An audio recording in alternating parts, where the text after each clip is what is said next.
I'm going to show you how to do King Cobra, and we'll start first with regular Cobra. In regular Cobra pose, the legs are together and the pubic bone is down on the floor. I'll start with my hands right under my shoulders, and keep your elbows usually bent and hugging into the side. You don't want your elbows to go out. Always in backward bending, I'm going to keep the elbows toward the midline of the body, which in this case is towards the hips. And then when I come up, I'm going to lift only my chest, and my pubic bone is going to stay on the floor. One thing that people sometimes do is try to straighten their arms and then the hips come up.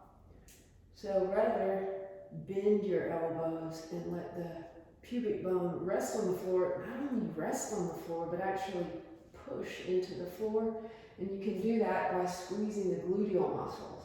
Keep the hips down and think of arching your back, pushing your chest up as you pull the elbows towards the hips.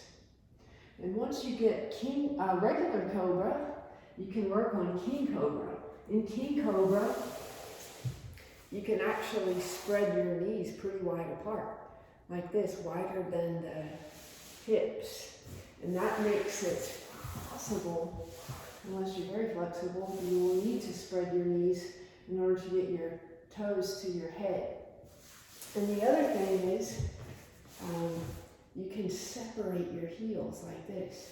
I can have my knees pretty wide and then heels apart, big toes together. And a nice trick is to hook your toes together. So I've got my big toe and my second toe pinching together here, so that I can use more muscles to pull my feet towards my head when I arch back.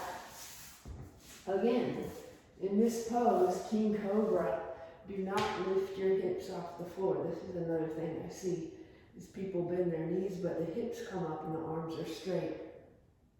So that's not going to work. If you keep the hips down and bend your elbows, and then this takes a lot of hamstring strength, and I have my toes pinched together, then when I arch back, I can kick my head. I think of pulling the elbows in, pulling the elbows down, pushing the chest up, chin back, and even the eyes are important in this pose. At the very end, my arms will be straight. If you feel a cramping sensation in the soles of your feet, that's normal, even in the hamstrings, because in King Cobra, the hamstrings are in a very short position and they're also working hard to pull your feet towards your head. In other words, to flex your knees.